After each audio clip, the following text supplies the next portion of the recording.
there anymore. Said it'd be too cold.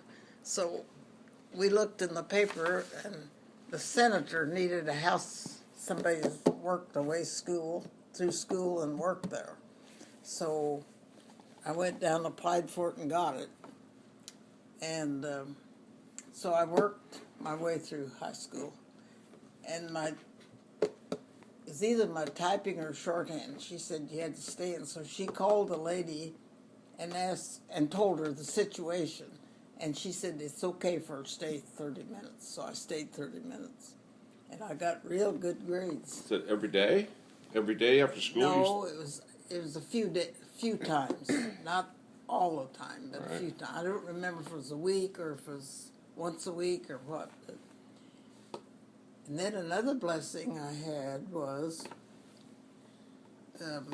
Senator lived here, and right next door lived the man and his wife that he had the best shoe store in town. You know, when they used to have wingtips and all those beautiful shoes. And so she asked this lady if I could come over and iron for her. She saw some ironing and she thought it was just wonderful. So I'd go. She was an older lady and she was crippled, and she'd sit and watch me iron, and I'd iron for about an hour, and she'd pay me twice what it was worth. And she said, "And please allow a little time so at the end we can have a dish of ice cream." So we'd have a dish of ice cream together. Well, you know, she enjoyed a younger person, and of course I really enjoyed it. Ice cream, yeah. I enjoyed her and the ice cream. And that was one of my blessings, that she was really nice to me. And, of course, bragging on you made you feel good. Mm-hmm. So that's some of I had. And then that was during the 30s. I think we were having pretty hard times. My sister was having a pretty hard time. Well, the senator, they cook a ham, and what was left over, they just throw it out. And so one day I asked her, I said, would it be okay if I'd take that to my sister? She said, sure, you can take it. So boy, I was just happy to get that nice ham. Mm-hmm. You know, it was the best ham. Mm-hmm. Yeah, Senator. Yeah, the best. So who else did you work for when you went to school? I worked for Everly, Mrs. Everly in Moreland, Kansas, and I worked for Mr. and Mrs. Rath. They were both teachers, and I worked for Mrs. Everly 1 year, and Rath 1 year, and the senator 1 year, and 1 year I drove to school. What kind of car?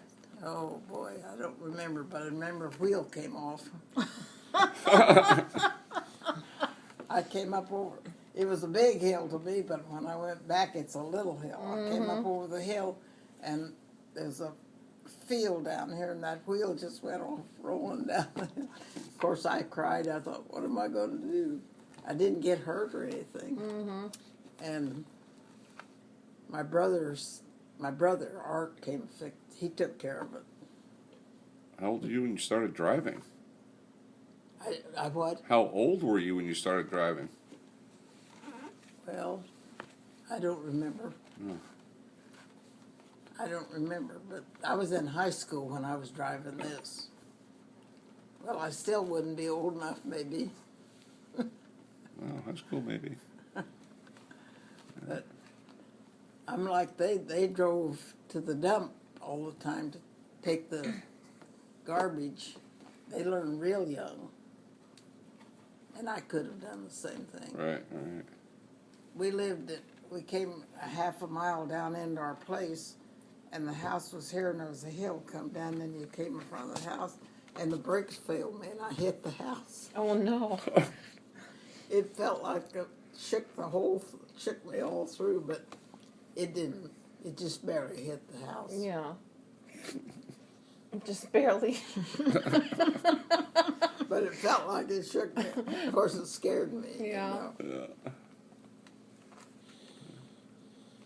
Yeah. When my dad, see, he was 53, so I'd have to be 6. So 53 and 6 would be what, 59? Mm-hmm. and he was probably in his 60s, but he was old. You can see that he was old when he was in his Yeah. 60s. And he'd take me to school in a spring wagon. It didn't have any covers or any thing to keep the wind off of it.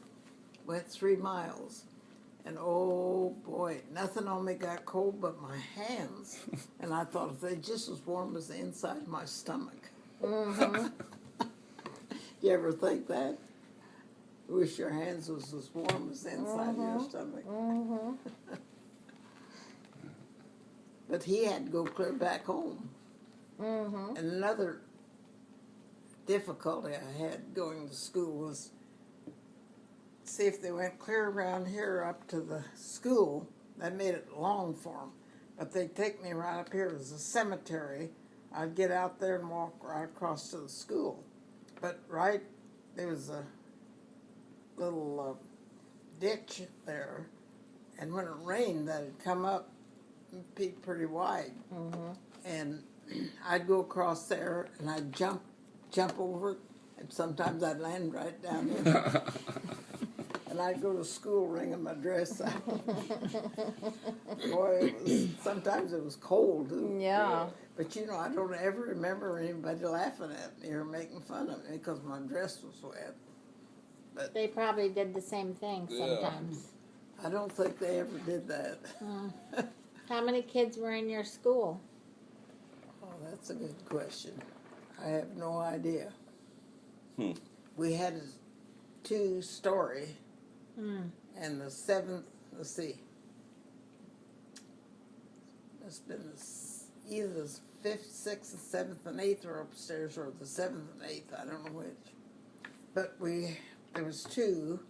You came in here, and you went through a little hall here, and then out here was, I think, the 2nd grade. And I don't know why they did it, but one boy had to have a whipping, and they whipped him with the belt. Took the belt off and whipped him. And they took us in this little, dark, of course, you had the light, but it was no windows or anything. And they put us kids all in there, and we had to watch the principal whip this kid.